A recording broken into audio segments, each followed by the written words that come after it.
ఆదికాండము 31వ అధ్యాయం 19వ వచనం నుంచి చూద్దాం దేవుని బిడ్డలారా. ఆదికాండము 31వ అధ్యాయము 19వ వచనం. లాబాను తన గొర్రెల బొచ్చు కత్తిరించుటకు వెళ్ళి ఉండగా రాహేలు తన తండ్రి ఇంటన్న గృహదేవతలను ఏం చేసిందంటే మేడం గారు, తన తండ్రి ఇంటన్న గృహదేవతలను దొంగిలించిందంట. గృహదేవతలు అంటే వారు అబ్రహాము ఇస్సాకు బంధువులే కానీ వారు ఇంకా అన్యులుగా ఉన్నారు. ఆ ప్రాంతానికి మేనమామ దగ్గరికి వెళ్ళిపోయాడు. సో మేనమామ కఠినుడు అయిపోయాడు. బంధువులు తన అన్నజనంగా ఉన్నారు, కఠినుడిగా ఉన్నాడు, అన్యజనంగా ఉన్నారు. గృహదేవతలు అంటూ ఉండేవండి మన పూర్వీకులు కూడా, మన కుటుంబాలు. గృహదేవతలు ఏదో ఒక నమ్మకం, ఏదో ఒక గుడ్డి నమ్మకం, ఆ దేవత మా గృహాన్ని కాపాడుతుంది అని ఒక గృహదేవతని పెట్టుకునేవారు. గ్రామదేవత, గృహదేవత ఇది ఇప్పటి నుంచి కాదండి, క్రీస్తు పూర్వం నుండి అన్య జనాంగాలలో ఈ ఆచారాలు ఎక్కువ. భర్తతో పాటు వచ్చేసేటప్పుడు తండ్రికి తెలియకుండా ఏం చేసిందట, గృహదేవతలను పట్టుకుని వచ్చేసిందట అండి. ఎంతగా భర్తకు చెప్పిందా? చెప్పలేదు. దొంగిలించిందంటే అర్థం ఏంటి? తెలియకుండా తెచ్చేసింది. ఇప్పుడు భర్తకు తెలిస్తే బాగోదనుకుందేమో, చెప్పలేదండి. 30వ వచనం చదువుదాం ఇప్పుడు. అతడు తరుముకుంటూ వెతుక్కుంటూ యాకోబు దగ్గరికి వచ్చేసాడు. మాట్లాడుతున్నాడు, నేను నిన్ను చంపేయాలి, నిన్నేమన్నా చేయగలను, కానీ మీ తండ్రి దేవుడు నన్ను నేనేమి చేయొద్దని చెప్పాడు. ఏమేమి పట్టుకుని వచ్చారు అవి మాత్రం ఇచ్చేయండి, మేము వెళ్ళిపోతాం. గృహదేవతలను దొంగిలించేశారు, మీరు పట్టుకుని వచ్చేసారని మాంగారు అడిగాడండి. 30వ వచనం. నీ తండ్రి ఇంటి మీద బహు ఆంచగలవాడవై వెళ్ళగోరి నీడలు వెళ్ళుము, నా దేవతలను ఎలా దొంగిలితవనగా. ఇప్పుడు మాంగారు ఏమనుకుంటున్నాడు? యాకోబు దొంగిలించేసాడేమనుకుంటున్నాడు. నా దేవతలను, నా గృహదేవతలను ఎందుకు దొంగిలించారు? మీ నాన్న వాళ్ళ ఇంటికి వెళ్ళిపోతే వెళ్ళిపో, నీకు కావాల్సింది పట్టుకుని వెళ్ళిపోతే వెళ్ళిపో, మా దేవతలను పట్టుకుపోవడం ఏంటి అని అడిగినప్పుడు 32వ వచనం. యాకోబు అంటున్నాడు, ఎవరి యొద్ద నీ దేవతలు కనబడునో వారు బ్రతుకకూడదు. నీవు నా యొద్దనున్న వాటిని మన బంధువుల ఎదుట వెతకి నీ దానిని తీసుకొనమని లాబానుతో చెప్పాను. రాహేలు వాటిని దొంగిలినని యాకోబుకు, భర్తకు తెలియకుండా ఏం చేసింది? గృహదేవతలను పట్టుకుని వచ్చిందండి. అసలు యాకోబు ఎవరు? జీవము గల దేవుని కుమారుడు, అబ్రహాము దేవుడును, ఇస్సాకు దేవుడును, నేను తప్ప వేరొక దేవుడు నీకు ఉండకూడదని ఆజ్ఞ కలిగిన దేవునికి వారసుడు. ఆ కుటుంబానికి చెందినవాడు యాకోబు. ఇప్పుడు గృహదేవతలు, వేరే దేవుళ్ళు యాకోబుకు గిట్టదు, పడదు. కానీ యాకోబు భార్య అయిన రాహేలు మాత్రం తన తండ్రి ఇంటి ఆచారాన్ని వదులుకోలేదు. ఆ గృహదేవతలను పట్టుకుని వచ్చేసింది. ఇది భర్తకు తెలియదు. తెలియకపోక ఇంకేం చేసింది? వాళ్ళ నాన్నతో ఏమన్నా నిజం చెప్పిందంటే 34వ వచనం. రాహేలు ఆ విగ్రహములను తీసుకుని వంట సామాగ్రిలో పెట్టి వాటి మీద కూర్చుండెను. కాగా లాబాను ఆ గుడారమందంతటను తడవి చూచినప్పటికీ అవి దొరకలేదు. తండ్రి అంతా వెతికాడు, దొరకలేదట. ఎందుకు? వంటలకు సంబంధించిన సామాగ్రిలు పెట్టి దాని మీద కూర్చుండిపోయింది అమ్మగారు. అంతా వెతుకుతున్నాడు కానీ ఈవిడ కూర్చున్న కింద ఎదగడం లేదు. సో పైగా ఎక్కడ లేవమంటాడు అని 35వ వచనం.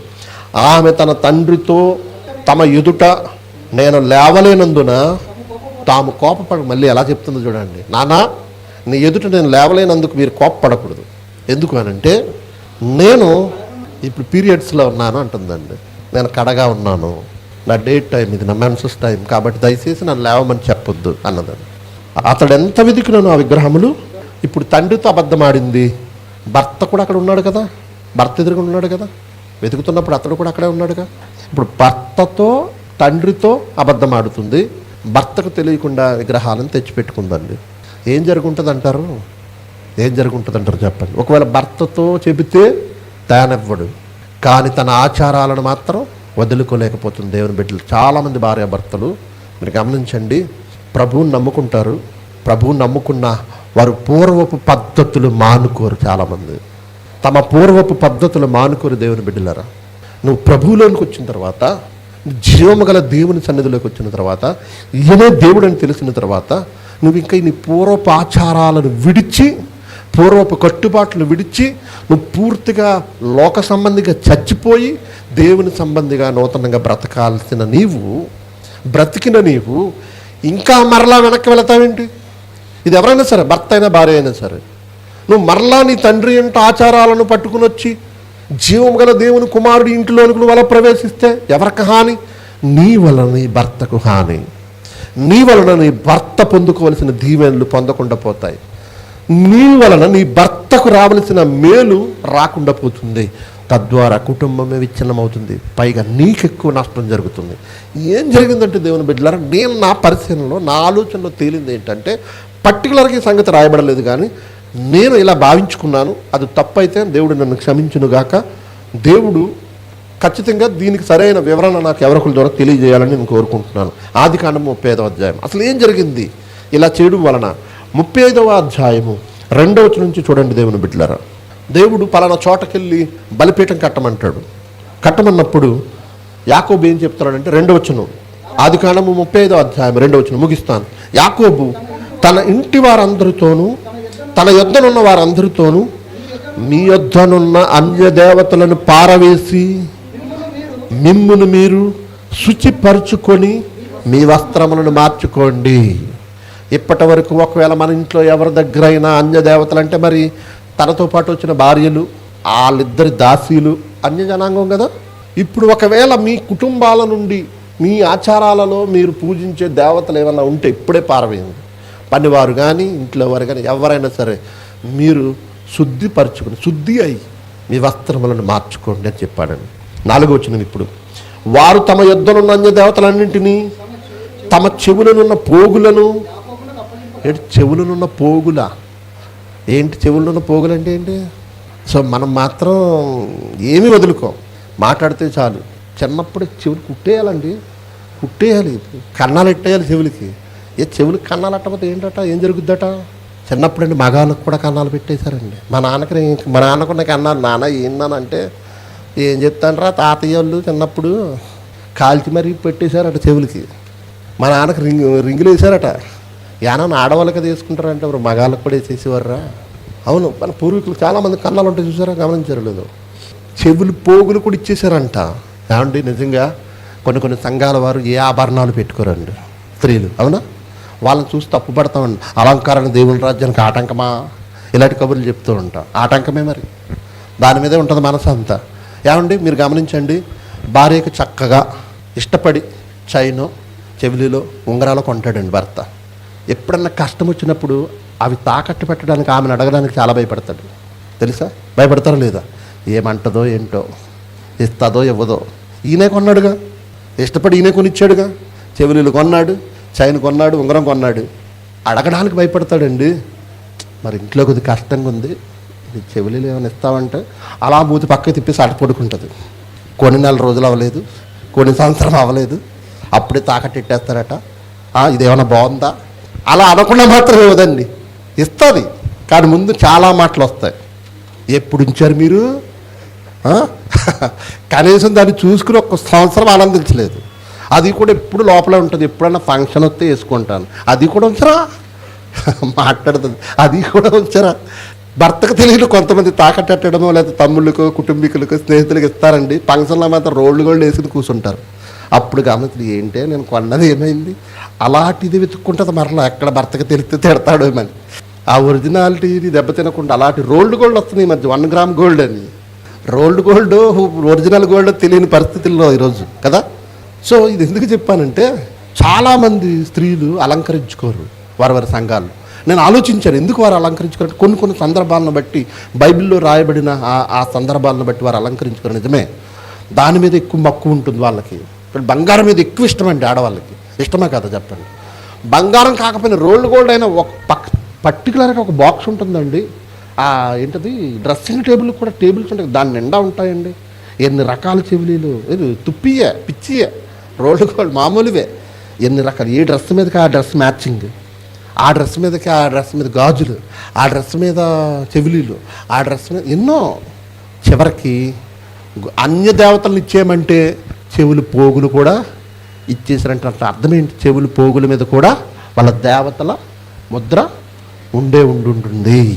సో అలా ఇచ్చేసారట. చూద్దాం, ఇప్పుడు ముగించేస్తానండి దేవుని బిడ్డలారా. 4వ వచనం, వారు తమ యొద్దనున్న అన్య దేవతలన్నింటినీ, తమ చెవులనున్న పోగులను యాకోబునకు అప్పగింపగా, యాకోబు షెకెము దగ్గరనున్న మస్తకి వృక్షము క్రింద వాటిని ఏం చేశాడట? దాచిపెట్టేశాడట, మట్టిలో పూడ్చేశాడట. దేన్ని? అన్యదేవతల్ని, బంగారాన్ని. ఇప్పుడు ఎందుకు దేవుడు ఇలాగ నిన్ను పరిశుద్ధపరచుకో అని చెప్పగానే యాకోబు ముందుగా ఇంట్లో ఎవరి దగ్గర అన్యదేవతలు ఉన్నాయి బయట పెట్టండి అని ఎందుకు అని ఉంటాడు? అతను గమనిస్తున్నాడు తన భార్య ఎలా వ్యవహరిస్తుంది, ఎందుకు ఇలా వ్యవహరిస్తుంది అని తన భర్త గమనిస్తున్నాడు. ఇందుమూలంగా నేను చెప్పేది ఏంటంటే, భర్తలారా మీరు కూడా ఇంట్లో స్త్రీలు మనము దేవునిలో బ్రతుకుతున్నప్పుడు, జీవం గల దేవుని సన్నిధిలో ఒక సభ్యుడిగా కుమారుడిగా బ్రతుకుతున్నప్పుడు మన ఇంట్లో ఆడవాళ్ళు కూడా అలా బ్రతుకుతున్నారా లేదా ఒక కంట గమనించండి. మనకు చాలా మంచిది. వారు ఒకవేళ దేవుని ఆలోచన నుండి పక్కకు వెళితే కుటుంబానికే నష్టం వస్తుంది అన్న సంగతి మర్చిపోవద్దు. అంటే ఇద్దరికి ఒకటే ఆలోచన కలిగి జీవించాలన్నదే నా ప్రధాన ఉద్దేశం. ఇప్పుడు 16వ వచనం దగ్గరికి వద్దామండి. ఏం జరిగింది రాహేలు గారికి అని అంటే, చూడండి, గర్భవతికి ఉందండి ఆమె. అప్పటికే బిడ్డలు పుట్టారు. ఎఫ్రాతాకు వెళ్ళు మార్గములో మరికొంత దూరము ఉన్నప్పుడు రాహేలు ప్రసవించుచు ప్రసవ వేదనతో ప్రయాసపడెను. రాహేలు గురించి ముందు ఎక్కడా ఎలాంటి సందర్భం రాయలేదండి. తాను ప్రసవ వేదన పడుచు ప్రయాసపడుతుంది, ఇబ్బంది పడుతుందని రాహేలు గురించి ఎక్కడ రాయబడలేదు. ముందు కన్న బిడ్డలు ఉన్నారు. లేయా బిడ్డలను కన్నది, వారి దాసీలు బిడ్డలను కన్నారు. కానీ ఈ విధమైన స్టేట్మెంటు రాహేలు విషయంలోనే దేవుడిచ్చాడు. ఆమెట ప్రసవ వేదన పడుచు ప్రయాసపడుతుందటండి. ఆమె ప్రసవముల వలన 17వ వచనం, ప్రయాసపడుచున్నప్పుడు మంత్రసాని ఆమెతో భయపడకము, ఇదియు నీకు కుమారుడగునని చెప్పాను. 18, ఆమె ఏమైపోయిందట? చచ్చిపోయిందండి. బిడ్డను కని చచ్చిపోయిందటండి. ప్రసవ వేదనతో చచ్చిపోయిందట. ఎవరు? రాహేలు. ఎందుకు జరిగి ఉంటుంది ఈమెకి? ఎందుకు ఇలా జరుగుంటుంది? మగపిల్లోడని ఇలా జరిగిందా? అంతకుముందు మగపిల్లలు పుట్టలేదా రాహేలుకి? పుట్టారుగా. దేవుని బిడ్డలారా, రాహేలు ప్రసవ వేదన పడుతూ చచ్చిపోయిందట. బిడ్డను కని చచ్చిపోయిందట. అంటే ఇంకా చాలా లైఫ్ ఉందన్నమాట ఆమెకి. కానీ తన జీవితం అర్ధాంతరంగా ముగిసిపోయింది. కారణం ఏంటో తెలుసా? చేయకూడని పని చేసింది. ఏం చేసింది? చెయ్యకూడని పని చేసింది. గర్భవతిగా ఉన్న రాహేలు ఆ విధంగా బిడ్డలు కానీ చనిపోవడానికి కారణం ఏమై ఉంటుంది? అంతకుముందు ప్రసవం బాగానే జరిగింది కదా, అంతకుముందు బిడ్డలు బాగానే కన్నది కదా, ఇప్పుడు కూడా అలాగే కంటది అనుకుంటారు కదా. కానీ ప్రసవ వేదనలో ప్రయాసపడుతూ చచ్చిపోయిందండి బిడ్డను కని. కారణం, నేను అనుకుంటున్న కారణం ఏంటంటే, ఆమె జీవం గల దేవుని కుటుంబంలోనికి అడుగుపెట్టి కూడా తన భర్తకు తెలియకుండా అన్య దేవతలను ఆరాధించడం వలన, అన్య దేవతల పట్ల ఆమె ఇంకా తమ పూర్వపాచారాలను వదులుకోకపోవడం వలన ఇలా జరిగిందని నేను అనుకుంటున్నాను. మీరేమనుకుంటారు? నా మాటలను బట్టి నాకు తెలియదు. కానీ ఇదంతా ఎందుకు చెప్పానంటే, దేవుని బిడ్డలారా, భర్తకు తెలియకుండా భార్య దేవునికి వ్యతిరేకంగా ఏదైనా నిర్ణయం తీసుకున్నా, ఆ నిర్ణయాన్ని అమలుపరిచిన ఆ కుటుంబంలో కష్టాలు తప్పవు. దేవుని బిడ్డలారా, అందుకే సోదరిమణులారా, మీ భర్తలకు తెలియకుండా మీరే నిర్ణయాలు తీసుకోవద్దు. తీసుకున్నా నేను ఇలా అనుకుంటున్నానండి, ఏం చేయమంటారని ఆయన అనుమతితోనే చేయండి. ఎందుకంటే మీరు వారికి లోబడై ఉండవలసిన వారు, వారికి భయపడుతూ మీ జీవనం గడపవలసిన వారు. మీ భర్త మీ కఠినుడేం కాదు, మిమ్మల్ని ప్రేమించేవాడు, మిమ్మల్ని పోషిస్తున్నవాడు. అది ఆమోదయోగ్యంగా ఉంటే అది మంచిదే అయితే కాదనడు. సునేమీరాలైన భర్తలాగా చేద్దాం, మన ఇంటి పైన ఒక మేడ, ఒక గది కడదాం పాస్టర్ గారికి, అందులో ఆయన వచ్చినప్పుడల్లా ఉంటాడు. ఇలా మంచి నిర్ణయాలు చేసినప్పుడు భర్తేమి కాదనడు. కానీ ఎప్పుడు నువ్వు చెప్పకుండా ఉంటావంటే, ఇది మా ఆయనకి చెప్తే తిడతాడేమో, ఇది మా ఆయనకి చెప్తే కొడతాడేమో, ఇది మా ఆయనకి చెప్తే చేయనివ్వడేమో అని నువ్వు అనుకుంటున్నావంటే నీ భర్తకు వ్యతిరేకంగా నువ్వు ప్రవర్తిస్తున్నావని అర్థం. ఆలోచించండి దేవుని బిడ్డలారా, భార్యాభర్తలు ఇద్దరు ఒకే ఆలోచన కలిగి ఉంటేనే, ఒకరికి తెలియకుండా ఒకరు నిర్ణయాలు తీసుకోకుండా ఇద్దరు, భర్త భార్యను ప్రేమిస్తూ భార్య భర్తకు లోబడుతూ ముందుకు సాగినప్పుడు ఆ కుటుంబం తప్పక వర్ధిల్లుతుంది. ఆలోచించండి, కుటుంబ వ్యవస్థలో భార్యాభర్తలు ఇద్దరు పాత్ర చాలా ముఖ్యమైనది. కాబట్టి ఇద్దరు ఏకాభిప్రాయం కలిగి జీవించడానికి ప్రయత్నించండి. అట్టి గొప్ప ధన్యత వివాహమైన దేవుని బిడ్డలందరికీ దేవుడు అనుగ్రహించునుగాక.